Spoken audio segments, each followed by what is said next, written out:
Good morning, good afternoon, and good evening, wherever you are and however you may be listening. Whether it's your first time tuning in or you listen and watch every single day, we thank you for spending your time here with us. This is the Water Online Show, powered by Water Online, the leading online destination for the water wastewater market. I am your host, Travis Kennedy, and joining me as usual is my co-host and chief editor here at Water Online, Mr. Kevin Westerling. Hey, what's up, Travis? Well, you know, Kevin, I was thinking earlier that as I was watching the news, and our heads are spinning, and they continue to spin at this dizzying array of tariffs and federal budgets, and many of us can't help but think, not only is this blitzkrieg of unspecific specifics impacting how the water and wastewater manufacturers can operate, the utilities themselves are just as impacted and forced to play a game of kind of like freeze tag that I don't think any of them could have foreseen maybe 3 or 4 months ago. So, I mean, love it or hate it, the terms of federal spending and tariffs for the water wastewater market are in a blender, and believe me, the blender is set on high. Luckily, we here at Water Online, especially our Mr. Worldwide Chief Editor, Kevin Westerling, yes, I'm talking about you, buddy. Oh, thanks. Of course, is following all aspects of the stories as they arise, and you can count on Water Online to bring you the most coverage as we go along throughout the year. Today's episode of the Water Online Show is centered around how utilities can start to see some direction and continue to operate at the highly efficient rate that they're used to, while also looking for answers like we all are. And here to help get us some answers is none other than the executive director of WWema. We are lucky to have him, Mr. Claudio Ternidin. Claudio, welcome to the Water Online Show. Thank you so much, Travis and Kevin. I'm happy to be here. Thanks for joining us. Of course, it's a pleasure to have you here joining us through the Water Online hotline. I want to dive right into the questions because I want to get some answers. Now, I don't know if anybody has the answers, but we are going to prognosticate as best we can here, and we have the world's leading expert that can help us do that right here in front of us. So the first question I have is anything that affects water, wastewater equipment manufacturers, as I mentioned earlier, also is going to affect water utilities. Right. The water utilities that the solutions providers supply. And so in other words, the general public. So with that as a backdrop, how might the policies of the new administration affect water services overall? How about that for a leadoff question? Wow, that is a big one. Yeah. First of all, I think that thank you for having me. I appreciate it so much. As to having answers, I don't know, but prognosticating, I think we can do some of that. But I can say that it's going to be a time of change, in a time of dynamics. I think those are two things that one can definitely expect.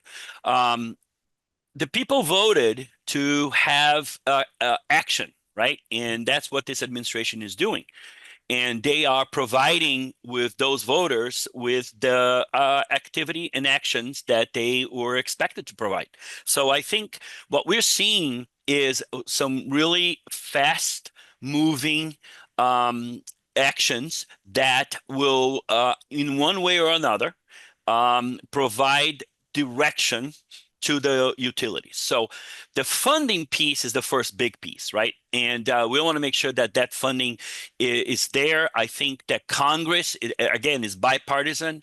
There's SRFs and other fundings that go to infrastructure have always been bipartisan. So that's the first thing to remember, is that they've always been supported by Congress. And so there might be some maybe trying to put some funding in a different direction, or funding other things away from climate change, for example, into other things.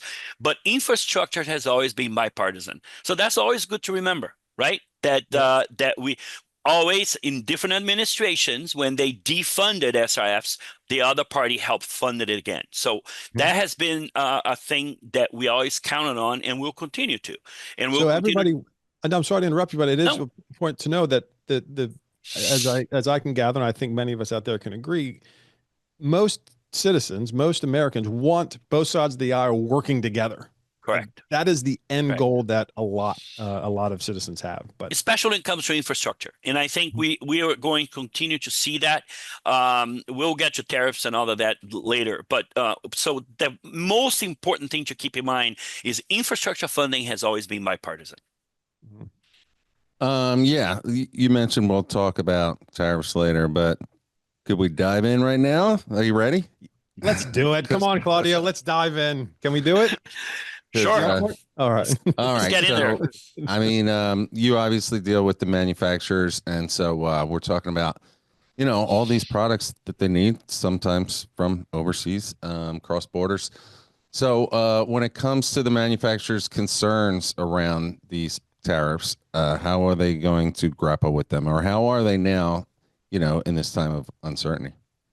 Well, first of all, um, we don't know exactly, right? So one thing is, WEMA is working with other partners to learn as much as we can. We also have retained counsel to help us with that. We have a webinar coming up this week on just that topic, and to as the state of tariffs is right now as we know it, right? Um, a key takeaway that I would like to provide on that Please. is that the administration is looking to fund some of the tax extensions, tax credit extensions, because that's the main focus, right? There's a lot of activity over here, but you have to pay attention to what's happening down here, right? Mhm. And so what's happening down here is the budget as well, the resolution in March. That's important, Yep. whether the government will stay funded or not, and how long will be, or if there is a shutdown of the government, how that will work. But what's really important is the extension of the tax credits, because it seems like that's a big interest in Congress to do. And to do that, they have to fund it. Yep. So now comes a very important little piece of information. About 10 to 12% of that tax extension credit is going to come from tariffs. Mhm. So if you understand that, then you go, oh, but at the same time, just remember, if they're funding part of the tax break with tariffs, then it leads to logic that it's going to happen one way or another. Yeah, without a doubt. I mean, it's Yeah. necessity. Love them or hate them. Like for the tariffs, I mean, like it's a necessity, and it's going to be part of Right. how we do business moving forward. And we are concerned at WEMA because tariffs on steel Steel. is a big Mhm. deal, right? And it's important. It's a big deal for us, so we're paying attention. We're very involved with the Department of Commerce as well. We are part of the ETAC, which is the Environmental Technology Trade Advisory Committee, and we provide some input to the Department of Commerce and to the administration on just those kinds of issues. So we're staying involved as well. I mean, it's important to note that, again, that you are the executive director of WEMA, which is the Water Wastewater Equipment Manufacturers Association, which does a lot and has for over a century now in terms of being the voice for water and wastewater. 116 years. So you've been at this a long time, advocate a long time, for a long time. I just look young. That's right. Yeah. Little did you know you were the original executive director and still serving. Right. So you found the fountain of youth. You mentioned other countries there and tariffs and how our relationship with perhaps the EU or even as relates to those that nearby, Canada, Mexico. But what are some countries or even products notable for outsized impact on the water industry? So how would we measure that, and what should we keep an eye out for? That's hard to tell at this point, right? Yeah. Because when you do tariffs, it can be narrow or it can be broad. We don't know exactly how the administration is going to do it. In some ways, they're being very broad, so it impacts everything. In other ways, so it's funny. This weekend I went out to try to buy a couch, and already there was a big sign at the furniture store saying, our products mostly come from Canada, so expect delays on the supply chain, and it's going to be longer to get. So already there are reactions, but they also always possible to be overreaction, right? So at this point, I think we have to be calm and pay attention to what actually is happening instead of having overreaction on what may or may not happen, right? So the facts is really what we need to stay focused on.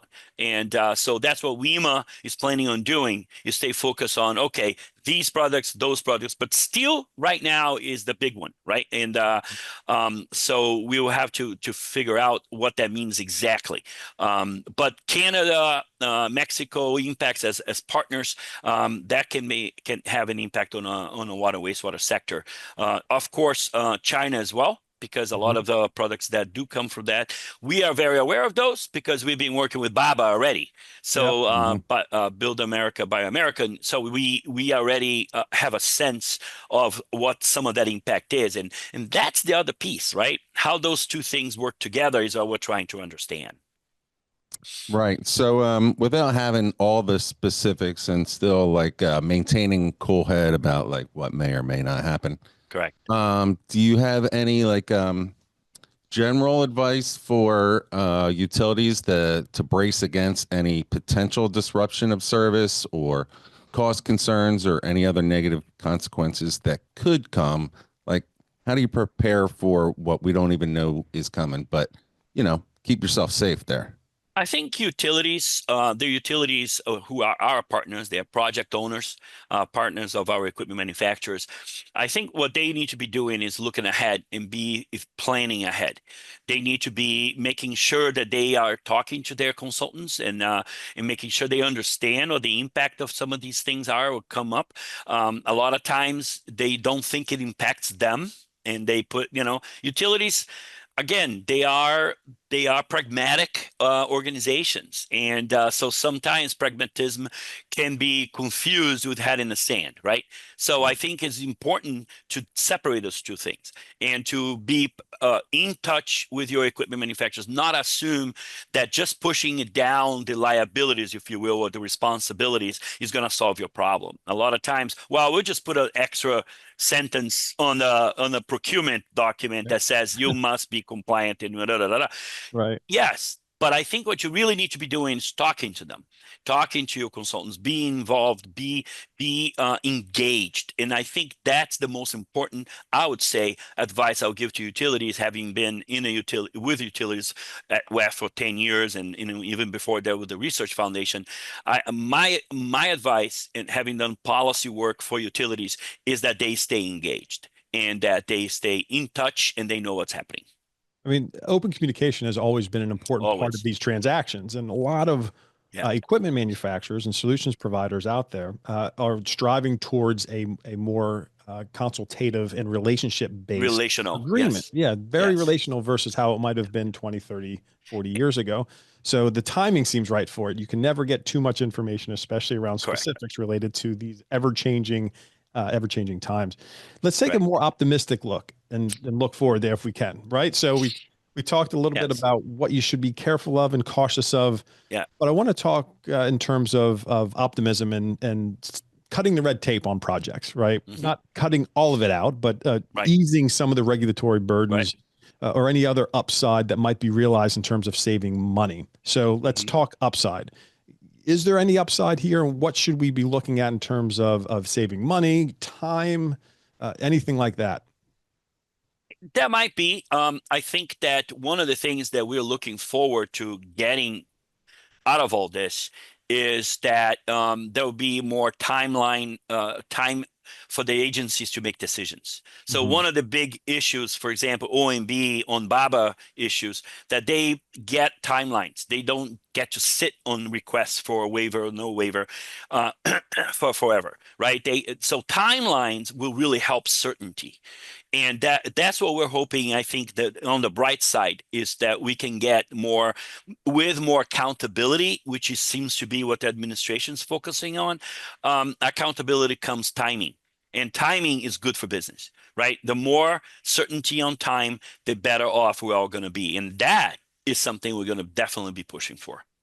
All right, Claudio, let's go back to spending for a second, if you don't mind. I know well, the whole government is kind of under review by people to try to have efficiency gains, save money, lower deficit, all that.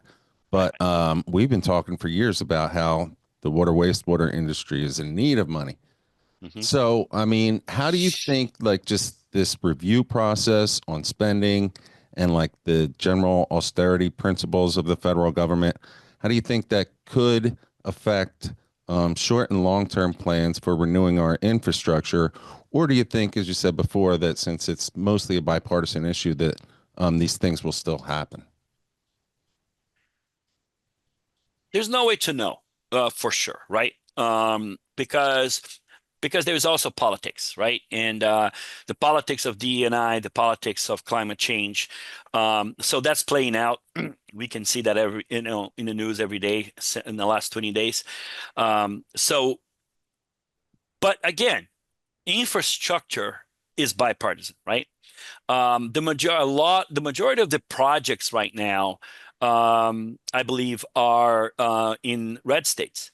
So we are, you know, so to start cutting projects that are infrastructure related for drinking water, for lead pipe replacement and all that, has a direct impact in public health, and a direct impact in public health in states that are blue and red states, right?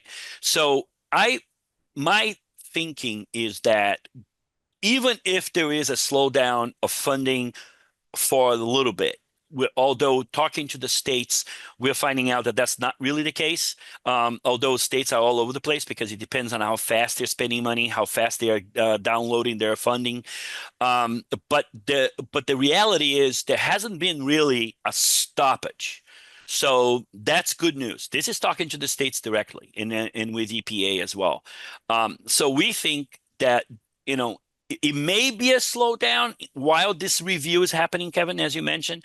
But I don't believe that this will really stop because Congress has already appropriated those funds, and that money is going for good work that people need, and is also public health, and it's also bipartisan. So my take is that, I may be wrong in the end, but my take is that it will proceed. We may slow down a little while they're doing the review, but that it will continue because it is, in the end, what drives business, right? And what drives development.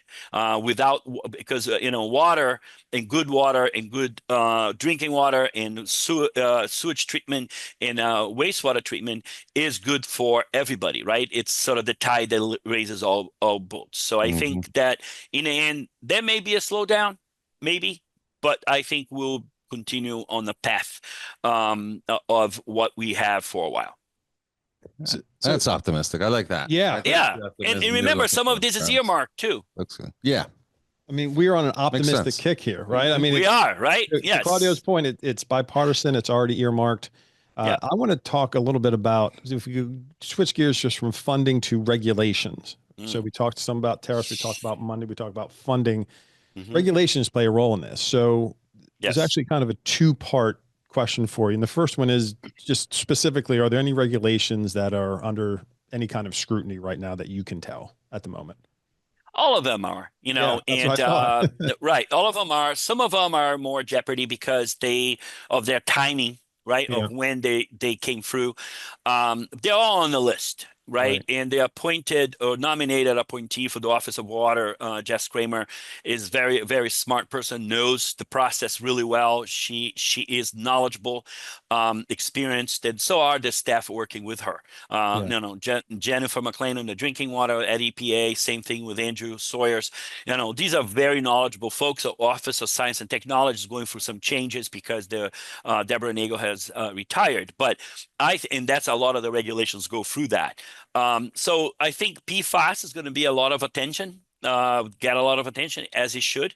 I think drinking water, the lead pipe regulations, also AWWA has taken some litigation as well on some of these, so that it will play out as well. But all of these are under review, as Kevin mentioned. Just like funding is under review, regulations are going to be under review. A lot of other requirements are being put in place, as if for every new regulation you have to get rid of 4 others, and all that kind of thing. So that'll play out. We've seen this in the past, and this is not even a Trump administration thing. We've seen that before. I've been through many changes in administration, Republican and Democrat, and none of this is new, to be really honest with you. So I think that, in the end, I think it makes sense to have a review of things and see how it's working out. What makes sense? Does it make sense to make it more efficient? There are things about BABA that probably could be improved, right? In definitions and implementation and interpretation. So we're hoping, for example, the OMB will have some timelines that they have to act under. And that will make a difference for us as manufacturers to have more certainty over time. And for everybody, not just manufacturers, utilities too. Utilities in the permitting process, right? Now, NEPA is something that this administration is taking focus their eyes on. That is not to say that NEPA probably couldn't use some improvement too, right? A lot of these things have been around for a long time, and as Kevin said, review might not be a bad thing. Yep. So I think that to be optimistic is to look at these regulations and say, how can we make them better? Even the Clean Water Act is over 50 years old, right? So is it time to maybe look at it? I don't know. Maybe it is, right? So on both sides, there have been questions about what we could do better. So maybe this is the time to do so. I mean, without a doubt, it's always good to revisit policies, acts, laws to make sure that they're effective and efficient and work for the people. Effluent guidelines take 7 to 10 years to develop them. By then, the technology that they looked at is old, right? Right. So exactly. so maybe there is a better way to do that, right? And so right now they're doing effluent guidelines that relate to PFAS. Well, by the time they come out, the technologies, right? Exactly. Right. So maybe there is a better way to doing that too. I mean, the technologies for PFAS that exist today didn't even exist 10 years ago or 3 years ago or 5 years exactly, because we weren't looking for it at that point. But it does bring me to the second part of my question, which is, how do you sort of the tonality of the market? How do you feel municipalities are reacting now? Is it more of a wait and see kind of attitude, or is it more of, hey, business as usual? We're just going to keep moving forward till somebody tells us to stop. Where is the market right now, as best as you can tell? I think utilities have always been conservative because they are in the end spending the money, the people's money, and ratepayers' money, right? Yep. And they are very conservative in how they do that. Either they're getting federal money, or if they're also combining it with ratepayers' money, or if they're going on a bond market. Either way, they're spending somebody else's money, and they're very conservative and very careful with that. And they'll continue to be careful in how they do that. I think even though they're watching and they are to see what's happening, they are going to continue to do what they need to do, because the wastewater coming into the utility isn't stopping. People are still flushing their toilets. They're still washing their dishes, and the wastewater is coming in. Drinking water still needs to go out. People need drinking water. Businesses need the water to operate. So that isn't changing. So when you look at it from that perspective, that isn't going to change either, right? So they understand what their responsibilities are, and they're going to continue to operate based on that. And I think, and to be careful in how they spend the people's monies. I mean, it's an essential service and a life science. I mean, that's what water is. That's correct. That's exactly right. And there is the GM of the previous GM of DC Water. Was asked one time before a council meeting, so how many jobs do you support, as in DC Water? It has to do with rates and increase of rates. How many jobs do you support? His answer was, all of them. I like that. I mean, everybody needs water. Yep. Yeah. No doubt. All of them. And so what about the companies you represent at WWema, the manufacturers who, provide all this equipment to the utilities? Any advice for them, like in this uncertain times, like to survive whatever turmoil might be upcoming? I think the advice is the same as for utilities. They need to be engaged. They need to be, in our case, we're stepping up our advocacy.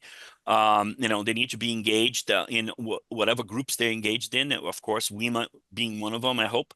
But also they need to be paying attention to what's happening in the business side. And we're trying to do that as much as we can with not just information that we're pushing out, but also as much business information as possible. But engaging, talking to people, listening to what they're saying, being engaged with your manufacturer representatives, being engaged with your utilities and where they're headed, and the consulting firms where they're headed, right?